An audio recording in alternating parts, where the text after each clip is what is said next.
celebration of the centenary of CWA in Glen. We have special guests with us. We have Mrs. Joy Beans, who is the President of CWA for New South Wales. We have her husband Ken with her.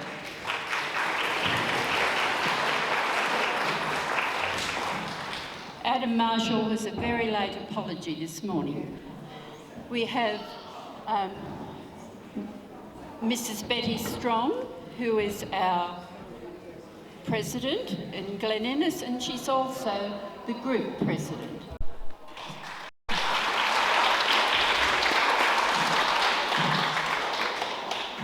We have Mr. Philip Windsor, representing the Aboriginal Lands Council, who is going to do Welcome to Country for us.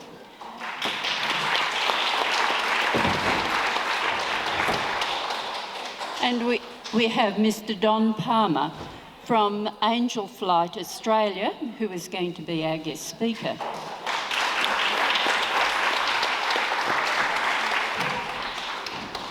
Seated in our audience, we have representatives of all branches of the Northern Tablelands Group. We have people from Tenterfield, Waver, Guyra Evening, Deervale, Armidale, Kelly's Plains, Dangersley. We have local organisations represented. Out in force, we have View Club, Red Cross, Lions Lionesses, Hospital Auxiliary, History House, Glenrack, Probus, Golf Club, and the Men's Shed.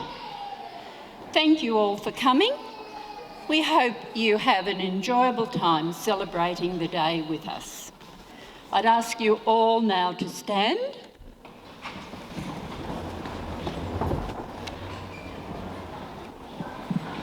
Mr. Windsor, would you like to come and do Welcome to Country, please?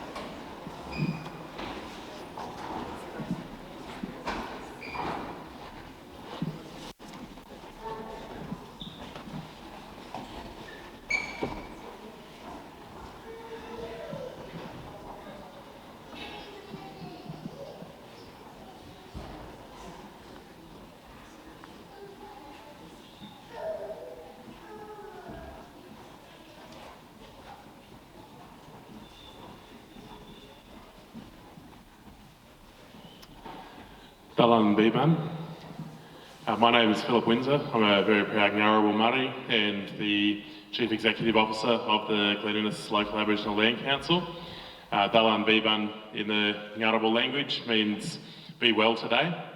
I'd like to welcome you to country here today. So in our language we say Dalang Ininda Manubangi Dari Ngarrabul Ngurumba Nganinu Nagin Daichin Ngurumba Ngarrabul Nganinda Winangangi, Duranga Mandamaga, Ngarabuga, Nganinda Winangangi, Minga Mandamba Ngarabo, Nganinda Winangangi, Mandamba Ngarabo, Manaba Biban, Dari Ngarabo Dalan, Manaba Biban, Ngurumba Nganinu Dalan, Manaba Biban, Gindachin Dalan. So in the Ngarabo language I said, today we're walking on Ngarrabul country, our homelands.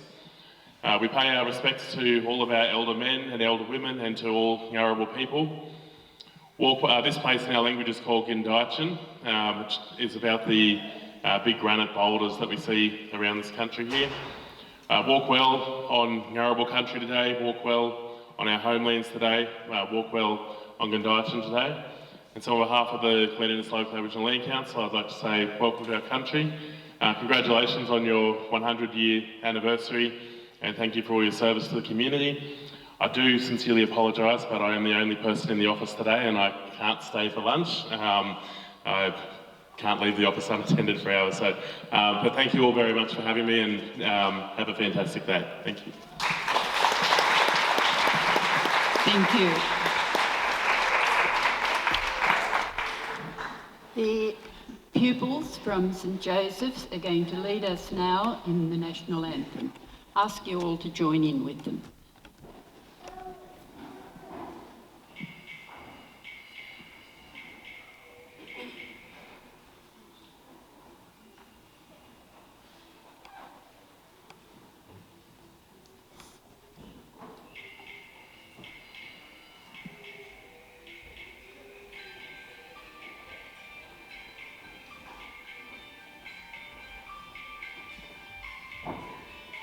Australians all let us rejoice, for we are young and free, with golden soil and wealth for toil, our home is good by sea.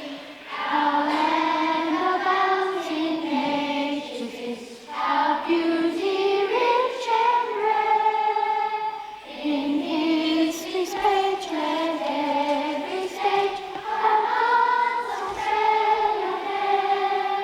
In joyful strength and let us sing, our hearts Australia bear. Beneath our radiant starting cross, we'll fall with heart and hands to make this Commonwealth of ours belong of all the lands. For those who come across the sea, found this place to share. With courage let us all combine, to advance Australia fair. In joyful strength and let us sing, advance Australia fair.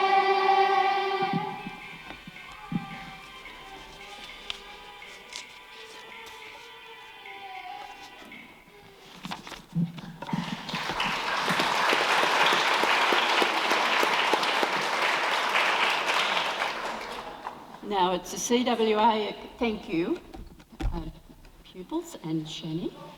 It's a CWA occasion. We now will recite the CWA motto.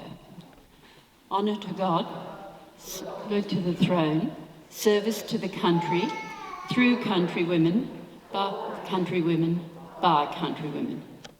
Thank you. Would you all like to sit? Thank you. The St Joseph's pupils are now going to entertain us. They have 3 songs. First one is about Thunderbolt, bushranger. The second song is about his girlfriend, the wild colonial girl. And the third song is Stronger, a beautiful song about acceptance. Thank you.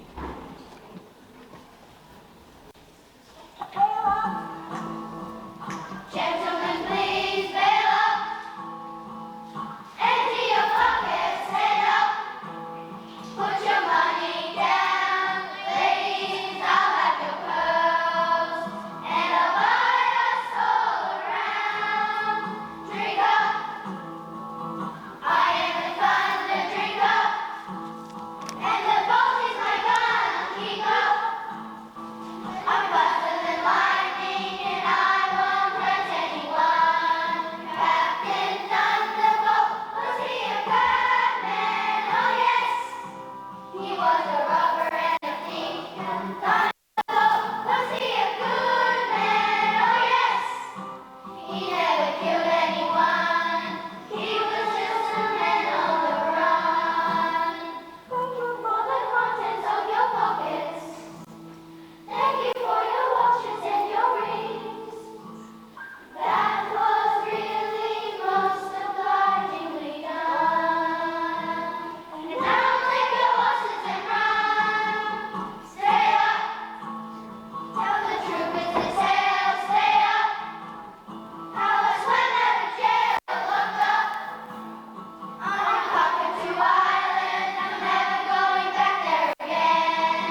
Thank you, Mrs. Kaur and the pupils from St Joseph.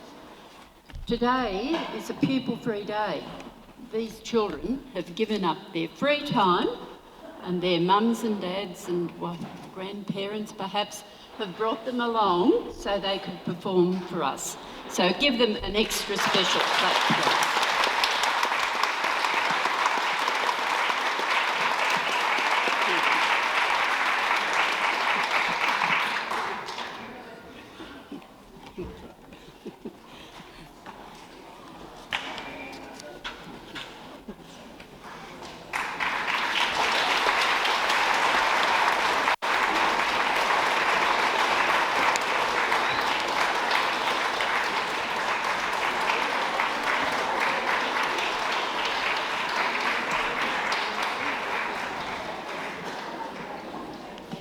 I'd now ask our President from Glen Innes and our Group President as well, Mrs. Betty Strong, to come and speak to us. Okay. Well, I'm going to talk on Mrs. Blessing. Mrs. Blessing actually started the CWA here in Glen Innes. So in 1923, Mrs. Blessing, the Mayoress of Glen Innes, decided she would like to form a branch of Country Women's Association. So held the first meeting here in the Town Hall with only 12 present and 7 apologies. Most of these indicated they would be members if a branch was formed. By the end of the year, there were 64 members. Mrs. Blessing was the president, secretary was Mrs. Stafford, and treasurer was Mrs. Plate. In the first year, they donated £50 to Angonia, that's out near Burke, for a bush nurse. They also had the first residential restrooms in New South Wales established in Wentworth Street. This cottage stood where Severn Holdings stand today. £128 was given to the local hospital and £15 for the refurnishing of the seaside home in Sydney. In 1924, the restroom cottage was purchased for £625, a bank loan of £500. They also started a restroom at the showground, held a blue and gold ball, a spring fair, a hospital day, and 300 women, many with children, used the restrooms that year. They also received very good coverage from the Examiner. Country Women's Association, a thriving organisation, big ball next week. Another heading, Glen Innes chosen for Country Holiday Home, CWA's decision. It was from then on that the Glen Innes Mountain Home moved towards reality. In 1925, restrooms available at the showground, street stall in August, September, a lecture by Nurse Williams entitled Child and Mother Welfare. The branch was already working towards a baby health centre clinic. There were now 122 members. In 1926, Mrs. Blessing became patron of the branch. The branch continued their fundraising. In 1927, First Northern Tablelands Group Conference held in Glen Innes on the 13th of October. This was held at the Uniting Church Hall. The branch was still fundraising, £38 at the street stall. Sorry, ladies. In 1928, Mrs. Ross, I'm not sure when Mrs. Ross became president, again a street stall raised £52, 16 and 4p. In November, the youngest set was formed.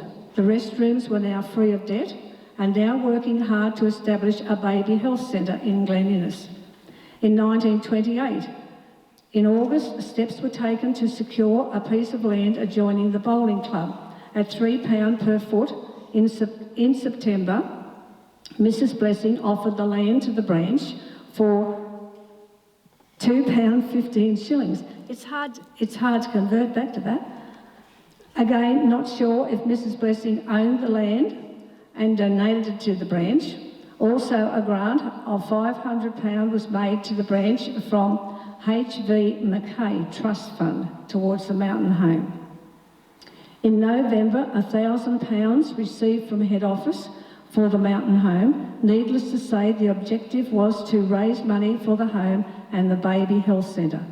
In 1930, tender for the building was the Freak Brothers at the cost of £3,153. The additions to the home was well on as the units were built by the Freak family. On the 14th of June 1930, the foundation stone was laid. The marble slab was donated by the Freak Brothers. This house, written on the marble stone was, "This house is dedicated to the service of women and children by the Country Women's Association of New South Wales." In July, a CWA pennant was sent from head office. The Horticultural Society laid out the grounds. Mrs. Plant donated the grass seed. Mesdams, Simpson and Campbell donated the shrubs. On the 5th of November in 1930, the Mountain Home and the Baby Health Centre were officially opened by Mrs. Sawyer. Mrs. Turnbull was part of the Committee for Unemployment Women, Girls and Youth. Mrs. Turnbull stated that steps had been taken to give effect to the system in Glen Innes. In 1931, the branch was busy with Wool Week, and the branch's oldest member, Granny Northcott, celebrated her 103rd birthday. In 1932, in April, Granny Northcott died at the age of 103 and 10 months. CWA organised a meeting in the Town Hall to start a local branch of the Girl Guides. The branch president, Mrs. A. Roche, was elected president of the newly formed Girl Guides. In 1934, in March, the younger set staged a review in Show Week.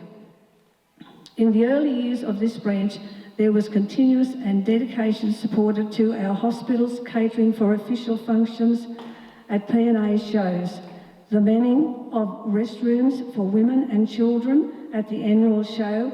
Hospital visiting was another service to the women of this town. The branch kept doing their fundraising and running the restrooms during the war years. Like so many others, they were busy collecting sheepskins to make vests for the soldiers, sailors and airmen stationed in cold climates. Mrs. Turnbull was responsible with her band of workers for the making of camouflage nets. They were still conducting the restrooms at the show and the one in Grey Street. The branch suggested to head office that they use the Mountain Home as an emergency centre during the war. It was also offered to a house up to 12 children evacuated from Britain. By July in 1942, 555 camouflage nets had been made. In 1949, Mrs. Douglas was elected to National Council for Women. In 1952, Glen Innes branch made history when Mrs. Robertson was the first member to be elected to the P&A Association. In 1952, over 2,000 mothers and babies attended Baby Health Centre. In 1970, the Mountain Home had additions carried out. This included 2 hostel-type rooms and the conversion of another one to hostel room and a staff flat together, with the construction of 2 self-contained units with a grant from the government of $387,036, I think that's what it was. Officially opened in February 1974 by State President Mrs. Dorothy Ross. This completed our contribution to the aged in Glen Innes. And those units, ladies, are still there even though we don't own the Mountain Home. This history today is only a touch, the tip of the work, the dedication that has gone into this branch over a period of years. The contribution made by Mrs. Blessing, Mrs. Ross, Mrs. Streeter and Mrs. Turnbull, our 4 life members, is unquestionable. Thank you, ladies.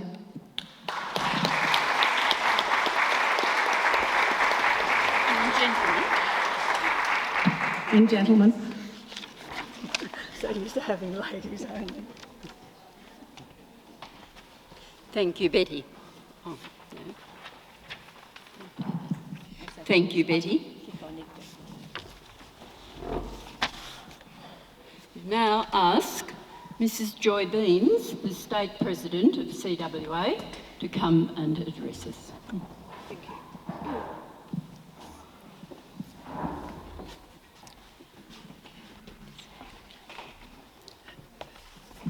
Thank you.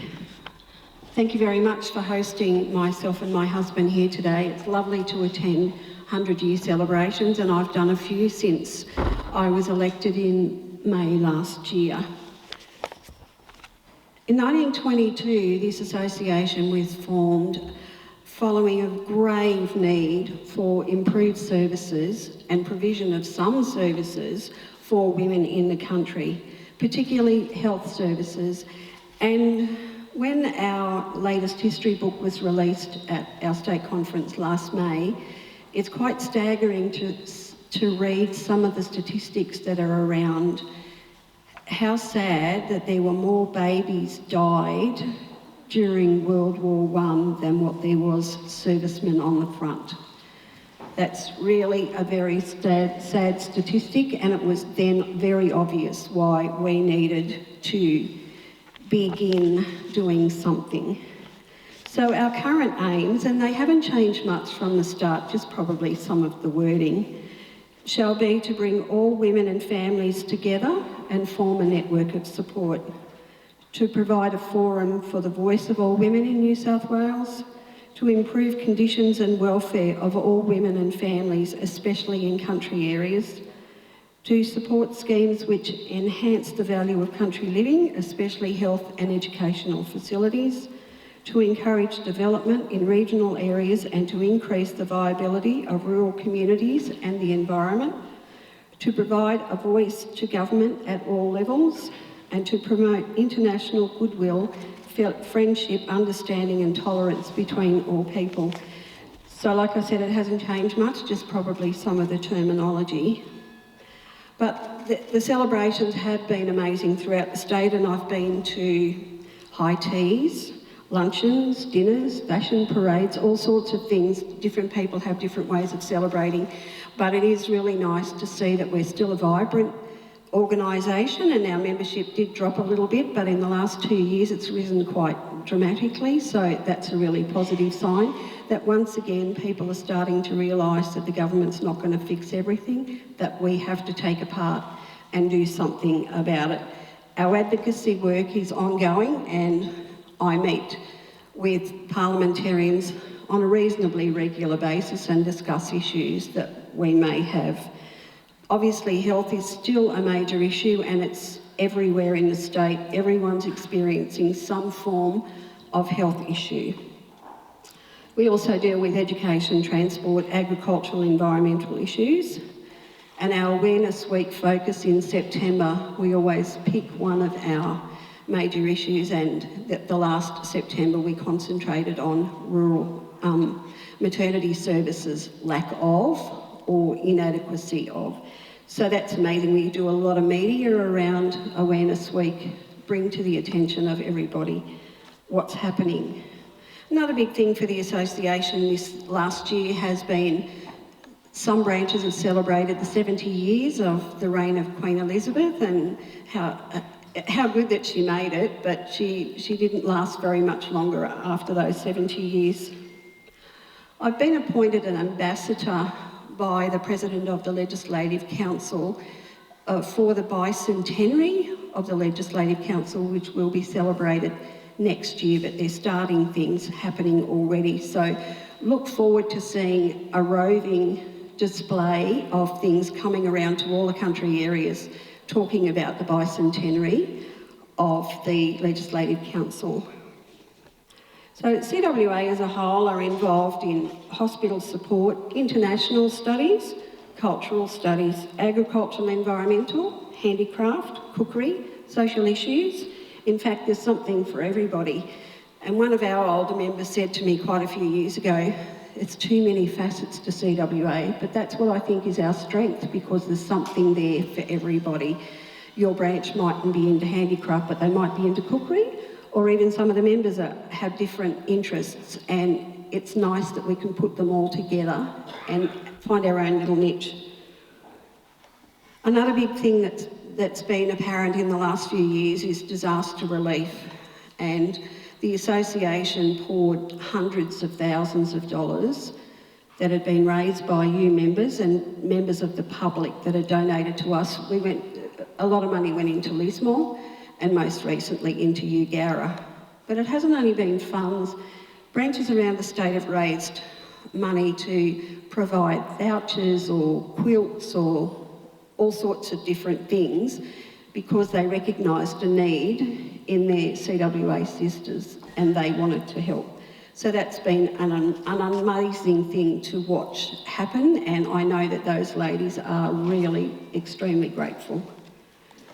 So over the 100 years, we've provided seaside homes, holiday homes, as you talked about before, Betty, housing for the aged, hospitals. We had quite a few hospitals at one stage. Baby health centres, drought, flood, fire assistance, suicide education. We've learnt about native flora and fauna, provided international studies and many, many war activities, particularly during the Second World War. So I just want to say congratulations, Glen Innes, on achieving your 100 years, and may you be around for many more to come. Thank you.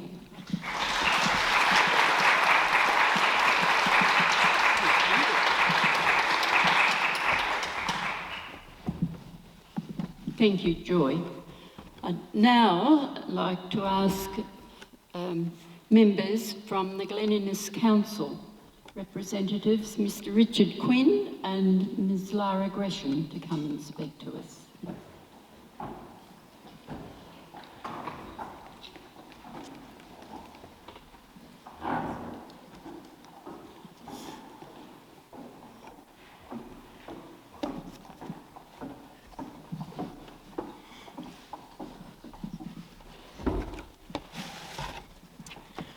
I have to admit, this is an unexpected surprise to be up here to speak for council.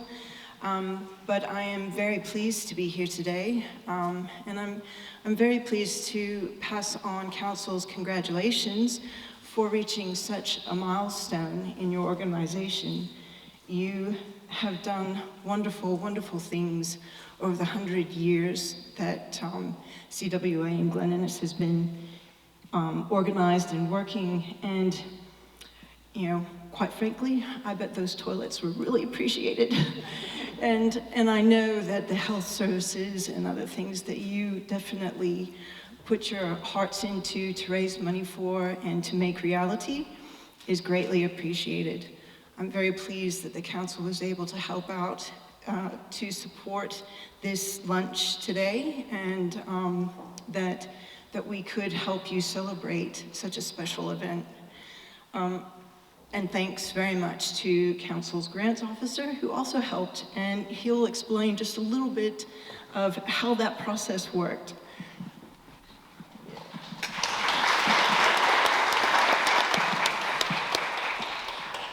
Again, congratulations to the CWA on your 100th anniversary, and to the committee. What a terrific effort they've done to put this event together.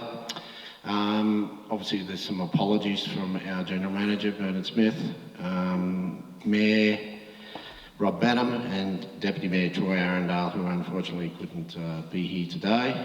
They're all out of town at the moment. Council is, as Lara said, we're very happy to support this event, but that wouldn't have been possible without funding that we received from the New South Wales Government through the Reconnecting Regional New South Wales Community Events Program that has assisted to fund this event today. And I'd like to pass on our thank you to MP Adam Marshall as well, who unfortunately hasn't been able to attend today, for his assistance in that as well. Okay, thank you very much, and enjoy your day.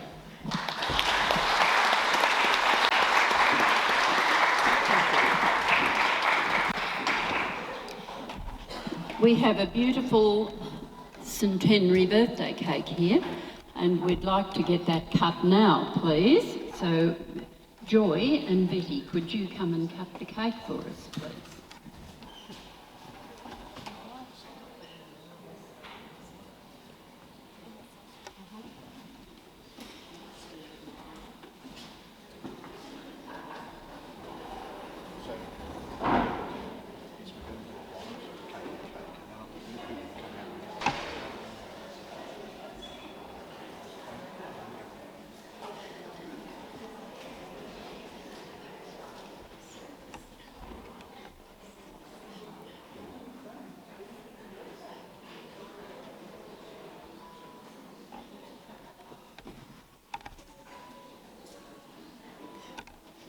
I think we should sing Happy Birthday to you. Happy birthday to you. Happy birthday, CWA. Happy birthday to you.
Good morning, everybody.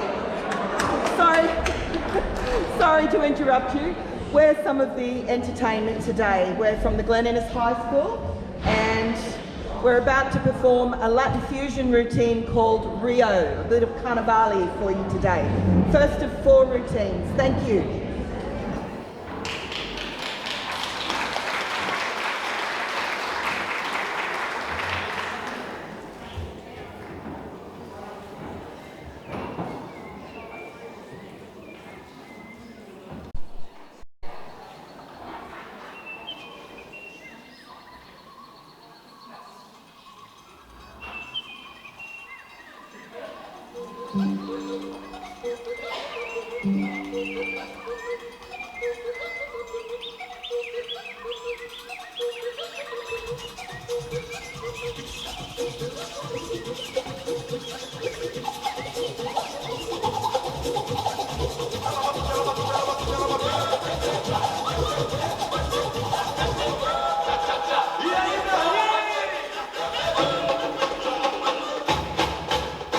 All the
body looks somber. I like the samba. Rhythm you feel in your heart. Of the samba master. Beauty in love. What more could you want?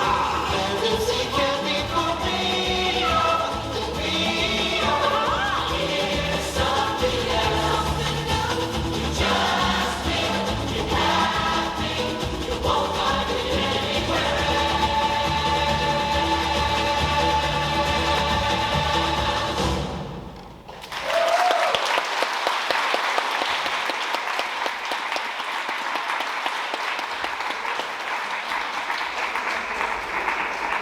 Thank you very much, ladies and gentlemen. Can I just say, my name is Lindy Alt, and I'm the teacher of the Glen Innes High School dance troupe, the girls that you just saw. We're very honoured to be here performing for you today at such an amazing event, 100 years of community service. That is just an incredible achievement. Congratulations from all of us, from the school and from the dance team. It's a fantastic thing. So that was Rio. It was a Latin fusion number, so based on jazz with salsa, samba and lambada steps. The high school dance troupe does quite a lot of different styles. We don't tend to stick to the one style. So the next piece that we're going to do for you, that was the first of 4 routines that we've got, very different routines. The next piece is an ISA swing routine.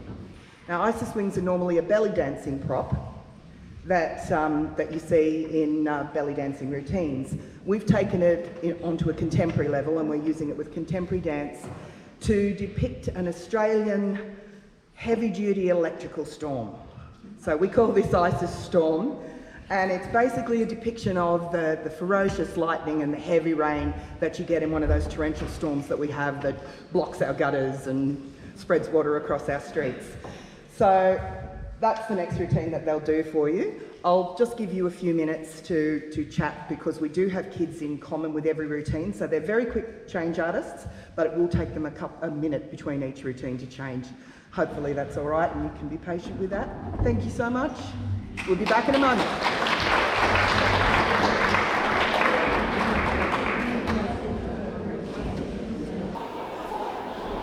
Thank you, ladies and gentlemen. Welcoming the high school dance team with ISA Storm.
Thank you, ladies and gentlemen. Hopefully you can see the heavy storm in it. It'll just take the children a few minutes to change. And then we'll be back with something different again. We do a little bit of Broadway jazz and musical theatre at the high school group as well. So we're coming back with a number from the Blues Brothers movie called Shake Your Tail Feather in just a moment. Thank you for being patient. All right, ladies and gentlemen, our third number for the day, this is Shake Your Tail Feather.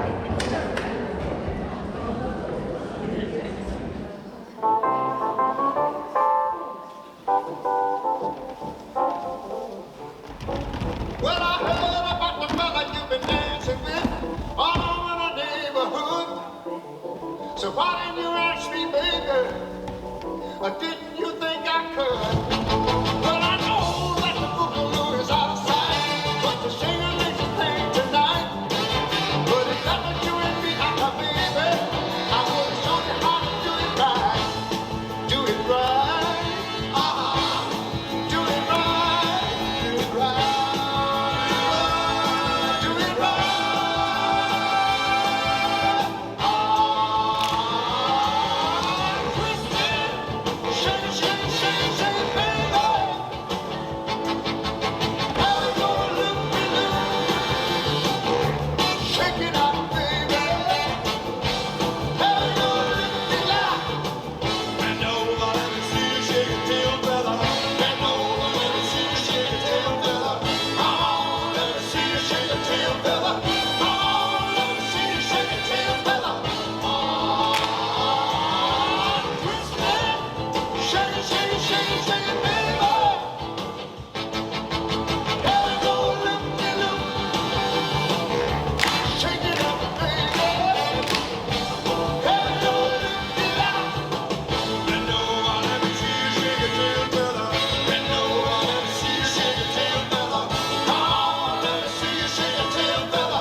In a moment for our last and final routine. That was just a bit of fun. I hope you recognise some of the dance styles from the 50s, 60s and 70s. Yeah, especially the twist, but of course the mashed potato and the swim and the electric boogaloo, that's more my generation. When we come back, the kids are going to be doing a Bollywood number for you. So Bollywood's a huge thing in Australia now, style-wise. It's usually a mix of traditional Indian styles and hip-hop. So it comes together and it's very big in the Bollywood movie industry in India, which is just as big as the Hollywood movie industry is in America. So this routine's called Radha. It's a piece from one of the big Bollywood blockbuster movies. And we've got a mixture of traditional styles like Bhangra. So there are traditional styles from all around the country. Bhangra tends to normally be done a little bit more by men because it's very jumpy. So there are a lot of jumps and very aerobic things in it. Some of the traditional styles are more belly dancing oriented, so they're more about hips and there are a lot of very specific techniques and hand movements and things like that. So it's an interesting style for the kids to learn. So we'll be back in a moment with Rada. Please just enjoy talking amongst yourselves, and that will be our last one for the day. Thank you for your patience.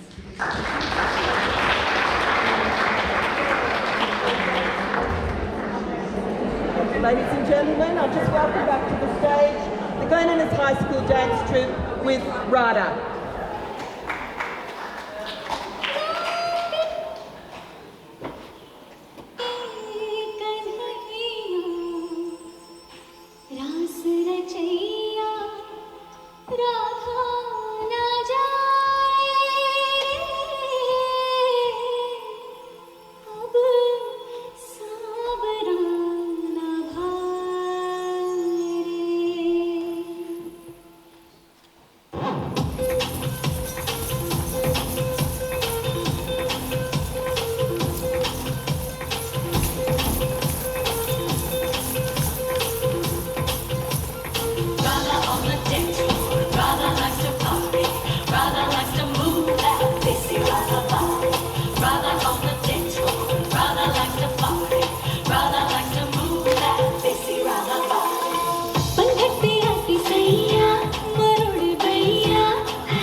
Thank you very much. I hope you enjoyed the presentation. It was a privilege to perform for you today, and I hope you have a wonderful time celebrating the amazing achievements of your organisation for the rest of the afternoon. Thank you.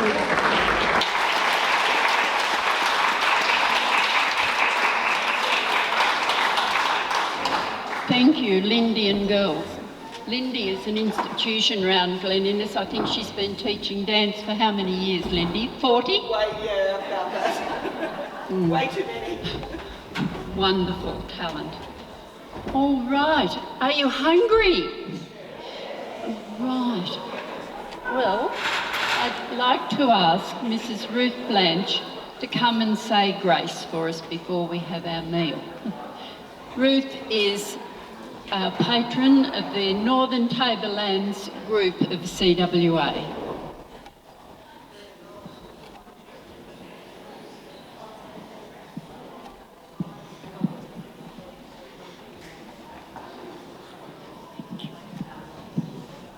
Dear Lord, we thank you that we're gathered here for this grand celebration.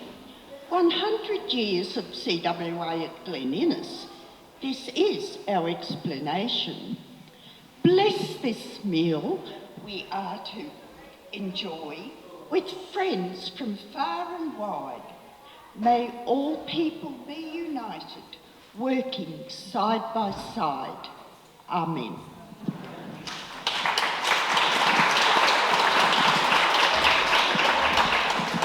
Thank you. Your meal will be served shortly. If you need a short break to visit the conveniences, make use of that now. There's a request that you eat quietly because our guest speaker needs to get back to Sydney. So, I'd like to introduce Don Palmer from Sydney, and he's going to speak to us about Angel Flight Australia. Thank you.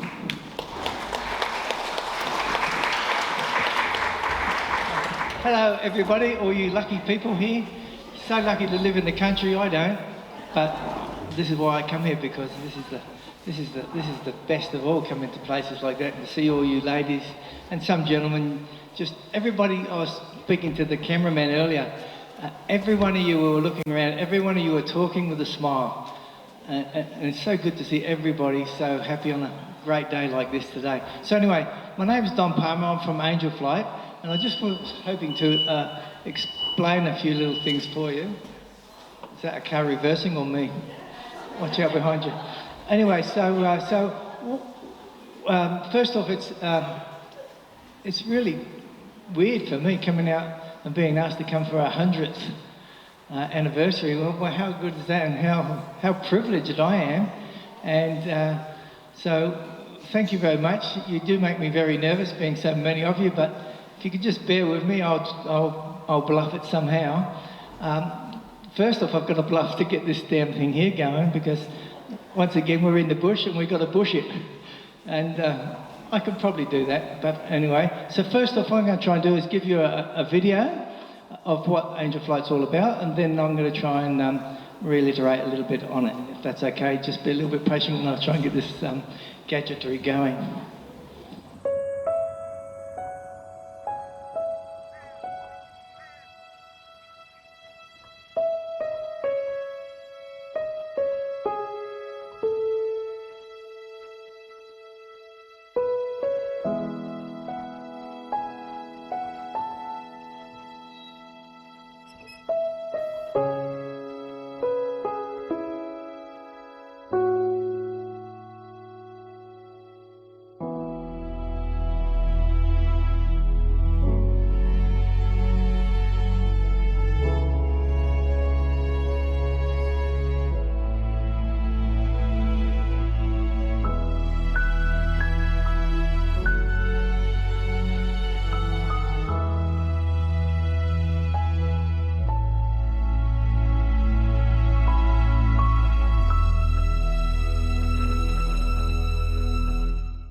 Over the next few minutes, we are going to tell you a few very short, very human stories.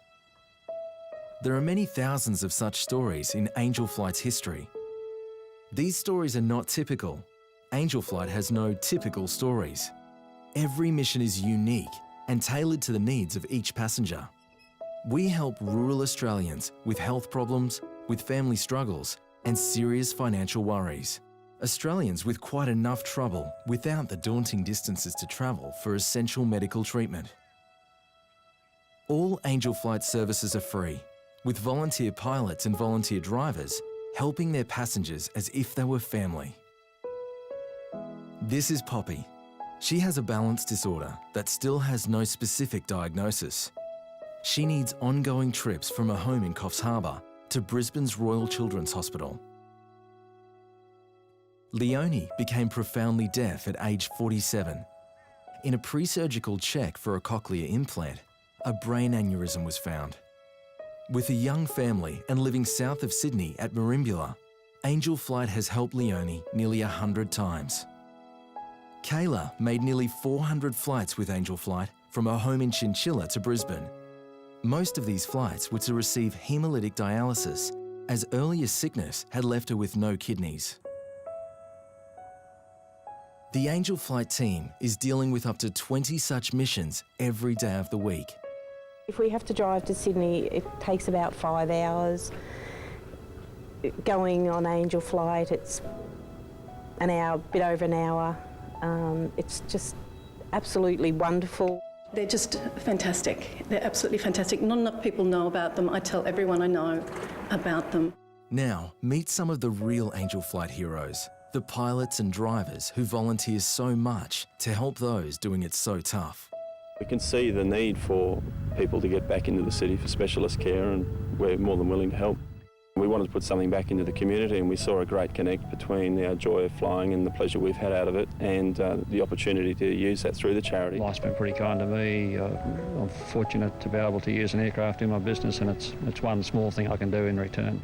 Rather than just making donations to organisations, I find it's much better this way, because you get to meet the people who you're dealing with, and you can see the need there too. Travel by road from Coffs Harbour to Brisbane made Poppy nauseous for days. With Angel Flight's help, she now avoids all travel side effects and is showing steady improvement. Leonie continues flights for treatment in Canberra. She now has a second cochlear implant, and with ongoing adjustment, is hearing better and better. Kayla received a kidney transplant in 2008, which was functioning perfectly until 2011, when it sadly failed. Kayla passed away in 2013. So that's Angel Flight, providing free of charge, non-emergency medical transport for rural people of all ages needing to travel to and from treatment centres Australia-wide. Passengers are treated with sensitivity and respect, often beyond any they have ever experienced. Passengers are met on arrival in often strange and frightening cities by an equally caring volunteer driver who befriends them and takes them to hospital or accommodation. Angel Flight receives no government funding, relying solely on donations. We have no fundraising staff and spend no money on fundraising activity. Over 85 cents of every dollar donated is spent on aviation fuel and flight coordination. Angel Flight is nothing without the wonderful help of the many thousands of volunteer drivers and pilots who give selflessly of their time, their cars, their planes, and their skill to help fellow Australians going through a very tough patch. Thank you very much. So thank you very much for Peter. Luckily I have somebody here. I reckon a round of applause for Peter.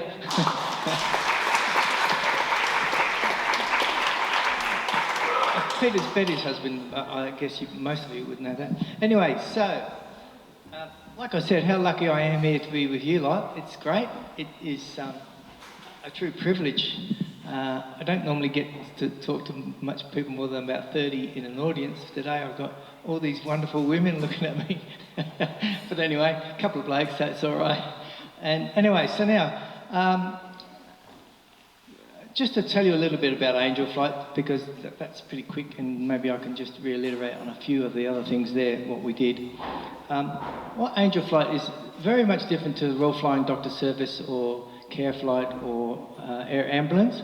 What they actually do is, if you're sick and you're sick enough and you need to get to hospital, maybe you need to get to Dubbo Base Hospital or one of the larger hospitals somewhere in the country, they will get you there if it's an emergency. They won't bring you home, unfortunately, when you're well. in most cases. Because they are there for an emergency case, not for a normal case, where Angel Flight does offer that service free of charge. A lot of people, for example, need to get to specialists, and as you know, the specialists don't really live in Armidale or Glen Innes or in Mudgee or Bathurst or anywhere like that. They seem to work out of the cities, the main cities, Brisbane City, maybe Sydney, maybe Canberra and so forth. So unfortunately, the only way for you guys, when you do need a specialist, and there's so many people when they start to get a little bit older, or even young I suppose, need specialists, and it's just a fact of life. And the people in the country have got to be looked after just as well as the people in the city. And it's much, much harder. I have a friend, he's actually a bullfighter, and he comes from Tamarama. Anyway, way down south in the country, and he says to me when he comes to my place, I'm on the border of the city, can you drive to the city, Don? He's petrified driving to the city, and he's only probably 55 years of age, yet he can ride wild cattle and ride wild horses, the whole show. But no way, he doesn't want to drive into the city. And I can understand that. I've been driving in the city all my life, I can do it. But I know my wife wouldn't like to drive in the city, for example. And anyone when they get a little bit older or come from the country, no way you don't want to drive in the city. And I can't blame you. So what Angel Flight does, they organise your doctor or your nurses or the specialist in this particular case would organise Angel Flight if it warranted, and it quite often does warrant. They'd come, they get. Quite often you'd probably use community service to get to the airport, or somebody else would get you to your closest airport or airstrip. Quite often we can just go into a little strip in the lighter planes. The ones that the Royal Flying Doctor will get into, most of those little dirt strips and so forth, and take you to, in your case, it would probably be Bankstown Airport. From Bankstown Airport, we would have a ground angel, which is a driver who does a much bigger job than I do. He drives from Bankstown to the hospitals in the city. And he's got the bigger job because that's a harder job as far as I'm concerned. And then when you've finished your treatment or met the specialist, Angel Flight usually try to organise the same driver to come and bring you back to the airport 1 or 2 days later or 3 or 4 days later. And then, once again, with a little bit of coordination, they try to get the same pilot. And the reason for that is once you've got comfortable with one pilot, the last thing you want to do is go with a different pilot if you can provide you're happy with the first one.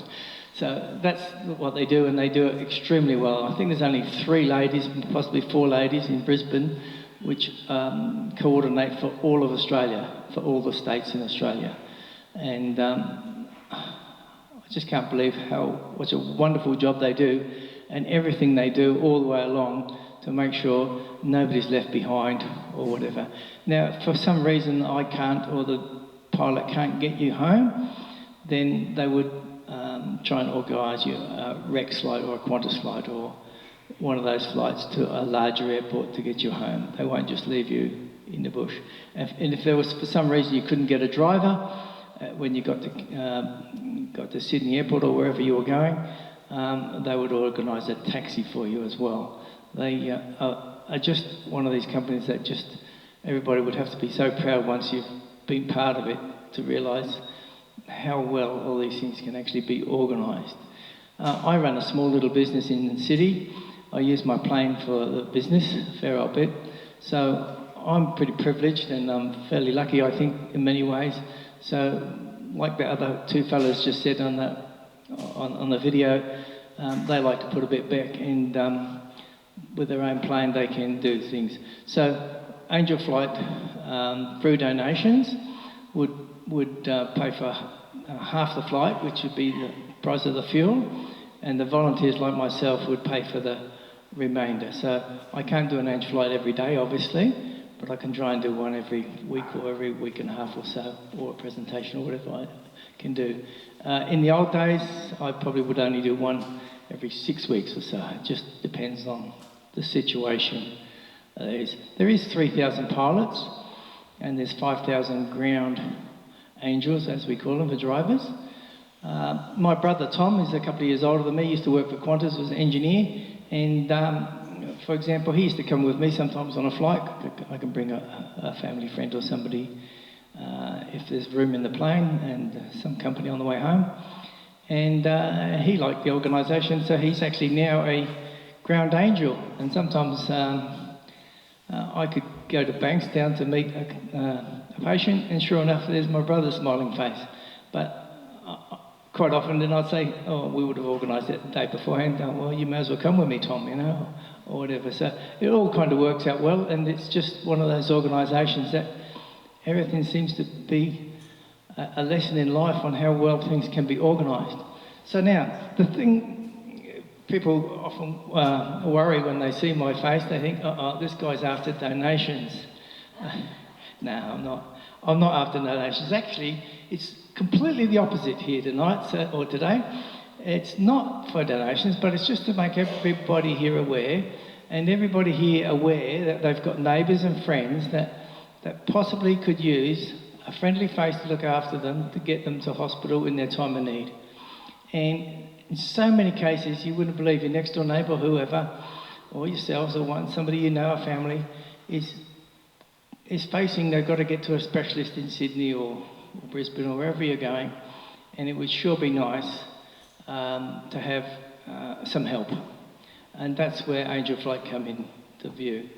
And if it wasn't for Angel Flight, I don't know how some people would actually get to, because I know some husbands don't want to drive the wives, or the wives don't want to drive the husbands all the way to the city, and it might just be for a specialist appointment. Well, you couldn't really ask Careflight or Royal Flying Doctor to get you there for a specialist appointment. And distance is daunting, as they said in that video. Distance is very daunting, and for somebody to be able to drive, then get into the city, I think is a nightmare for them. Anyway, we do get some donations, and we get some very kind donations from a lot of larger companies, I suppose you would say. Rothschild is a USA company, and it's a USA banking system. It would probably make the Commonwealth Bank look like an outside tin shed somewhere. That's how big the Rothschild banking is in America. And they created Angel Flight in many, many countries around the world. Africa, Canada, New Zealand, anywhere where there's daunting distances. And they're one of the main sponsors. And I can never go into the nitty-gritty, it's none of my business, but I can guarantee they just send $1 million every now and then to Angel Flight, because that's the only way I think they could do it. All the Dick Smiths in the world, and Coles and Woolworths, all that, they're the kind of people that would probably give a larger donation. A lot of the Lions clubs, Rotaries, women's associations and so forth often give some little thing somewhere. All those little things help, and Angel Flight is not one of these organisations that will ever ring anybody to ask for money. My wife used to give, and still does, I know, to Careflight, but we could be eating dinner at 6 o'clock in the evening, and we get a phone call, and it's Careflight. I'm not knocking them, but they've got to ring some time of the day asking for another donation, and it really does pee me off a bit, you know, but not something that Angel Flight do. We just do not ring for a donation. I had a lady in one of my presentations not long ago, she said, but you guys rang. I used to offer $20 a month, and they rang me to ask me if we could do $25 a month. And I said to her, no, it could not be any of us. And she said, oh yeah, sure it was. So we went for a phone afterwards. Later, it wasn't. It was one of those other organisations I mentioned. And I thought, wow, fancy asking this lady. She was living in a caravan. I can't remember what town in the country, and she was still managing to spend $20 a month. That automatically came out of her bank, and they rang up to try and up it to 25. And I just sometimes think, wow, you know, I'm so lucky to be in an organisation that's got a little bit of manners and a bit of prestige with them, and not begging for money all over the place. The government gives us nothing, by the way. We're a minority. Like petrol for planes and aeroplanes for us, It's similar to fuel in cars. It's just refined and made sure there's no water. It's 1.5 times the price. And when the prices go up, ours go up straight away, but never turn back down. So when you're seeing $2 at the pump, we're seeing $3.50, and that doesn't come down again. And once again, we're a minority. And I guess sometimes country people are regarded as a minority and things are left a little bit behind. Anyway, so it's not just for the sick, it's for the people that would need referrals or whatever they do when they go to Sydney for a checkup and so forth. That's the kind of thing that we do also. And those last two pictures, when you thought the video was over, was a couple of planes. And you'll probably remember with all the stuff at, over near the coast when we got totally flooded, and in COVID too. Well, when the COVID were, they couldn't drive cars across the border, no matter what excuse, whatever you had. But there was children left in Queensland with the grandparents that couldn't get home to New South Wales, only across the border. Angel Flight did so many of those because we could fly them over, we could get special permission to fly the people over, and we did a real lot of those. In the Lismore floods, we did a real lot. One of our pilots there had 2 planes in the Lismore floods, and I really look up to this guy. He's a fairly regular pilot, like myself.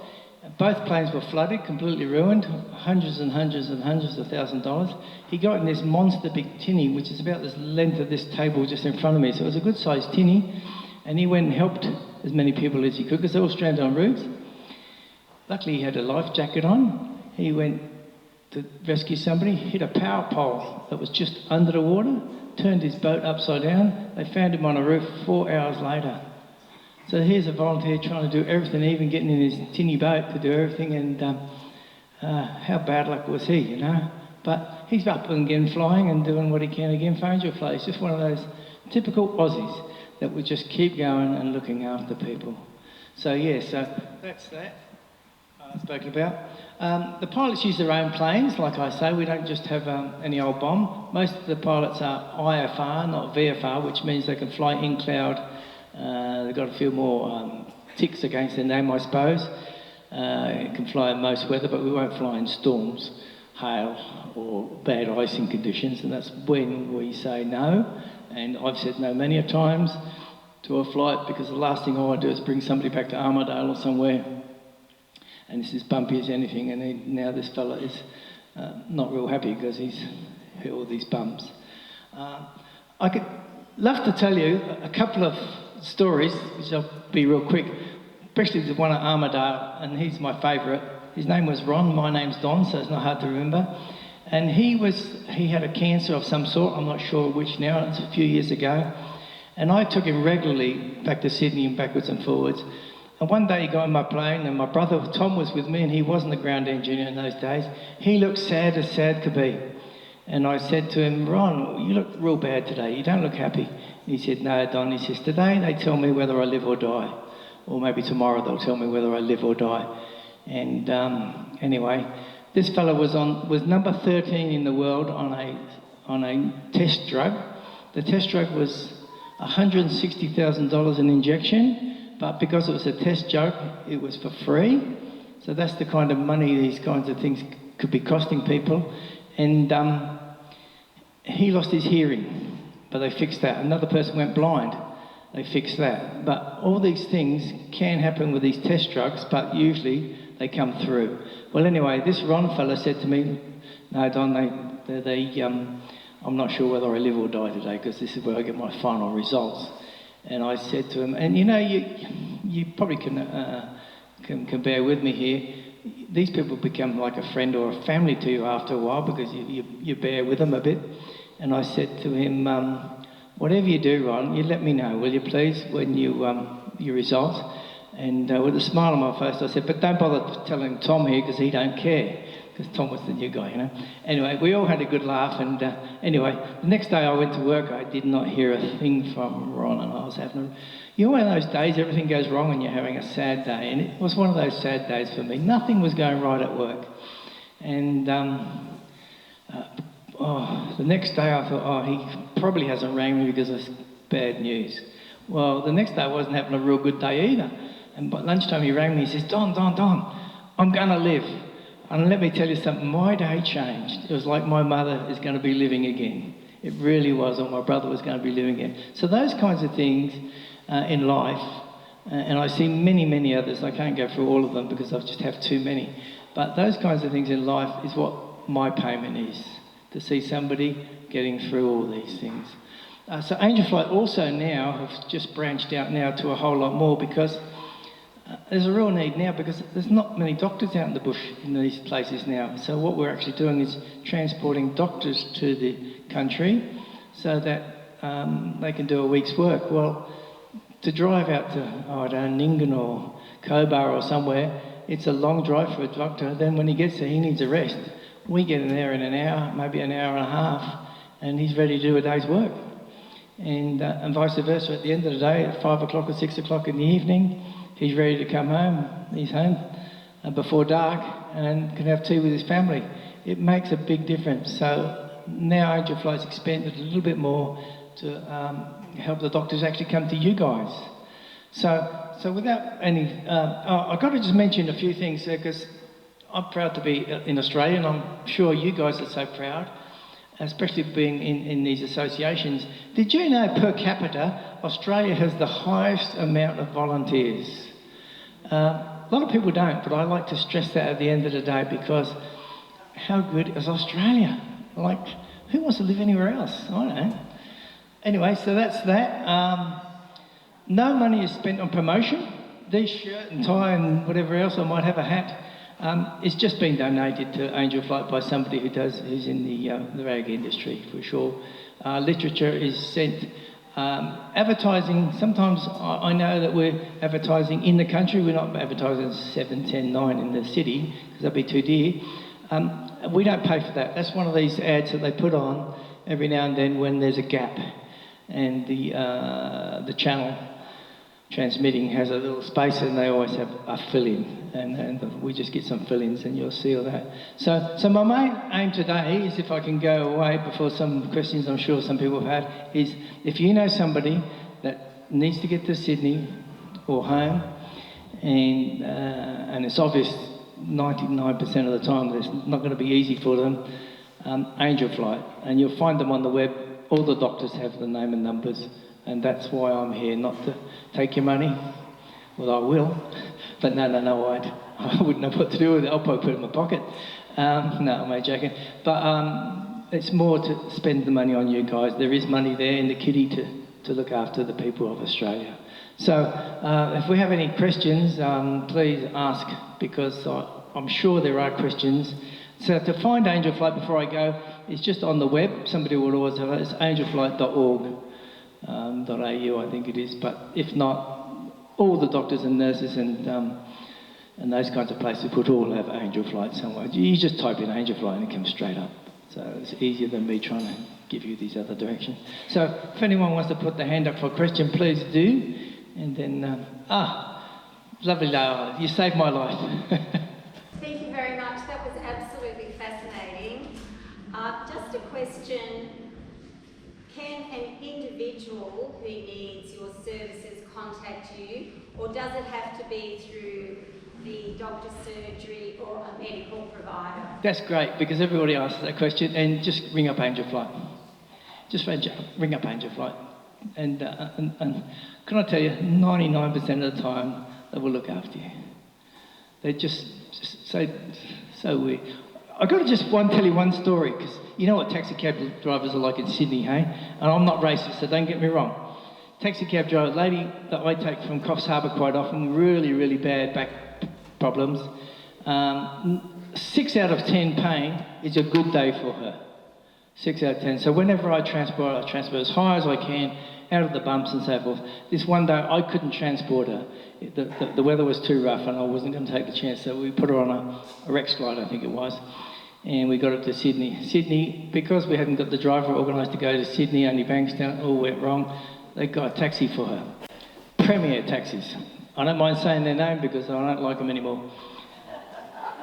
A fella turned up no, he didn't turn up for an hour and a half because he was getting he'd already been paid by Angel Flight, So now he knows he's got that customer. So what's he doing? He's taking all the other customers that he can get first up. And this is true. We know for sure. Anyway, the lady finally waits, rings up. He finally turns up about an hour and a half later. Gets in the car, takes her to where she's going and asks for money again. And she says, "You've already been paid." He says, "Oh yeah, but that wasn't enough." Wait on. This lady hasn't got much money. And she says, "Oh, I don't know what." He says, "Well, you can't get out of the car." So she rings up Angel Flight. And these ladies, if it would have been me, I would have done my block. Anyway, these ladies were so nice to her and the driver, and they said, "Whatever you do, Tracy, don't get out of the car. We're just going to call the police."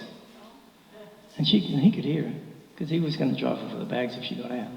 "We're just going to call the police because you've detained this lady now, and no two ways about it." Anyway, obviously he let her out the car with all the bags because he realised he's in a ton of trouble now. But these ladies kept that calm and did all the job perfectly. I can't believe if I would have been involved. Anyway, and I care about Tracy, so I rang Tracy that evening to make sure she'd got there and she told me this story, what had happened. And obviously it all got back to me, and I figured out what had happened. And she said to me, and I really do phrase what she said to me, and it was really nice. She said, "I missed my private pilot today, Don." And I thought, how nice was that? She's 6 out of 10 pain on a good day, sometimes 8 or 9. And she says, "I missed my private pilot." And I thought, how nice is she? And whenever she gets in my place, she always brings me a chocolate. Not allowed to give me anything, but I take it. Anyway, so is there any more questions rather than me babble on with too much here for you guys? No.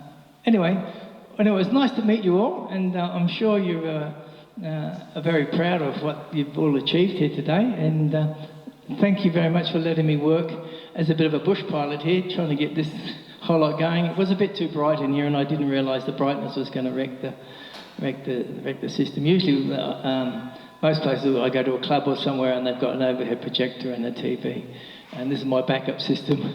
And thank you very much, Peter. You've saved the day for everybody too. Anyway, it was very nice to meet you all, and take care.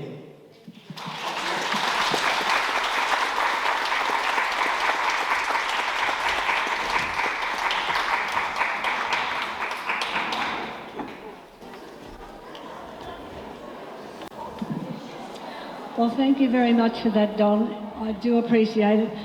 I had Don booked up for last March to come to a CWA group meeting, but he got flooded in, so he couldn't make it. So I thought this time he has to make it, and he has. So thank you very, very much.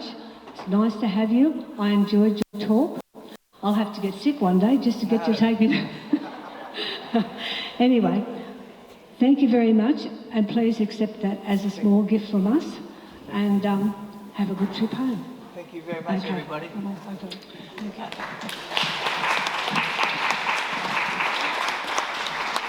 Yeah, just some food for thought if I can. Ben just told you I was flooded in. I was flooded for 3 weeks, and we all know COVID.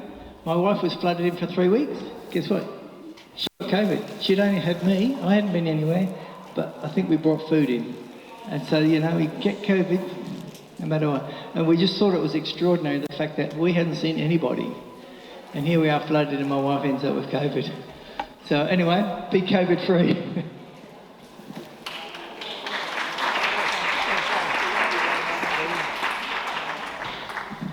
Okay. Joy, could you come out the front, please?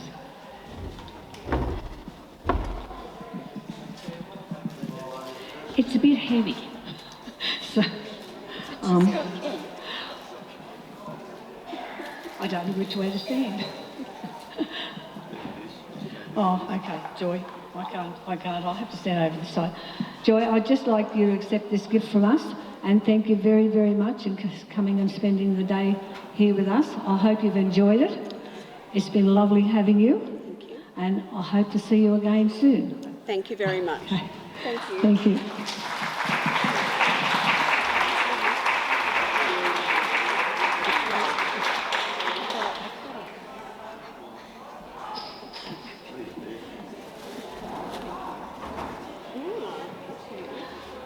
Okay, everyone, that's the end of our day.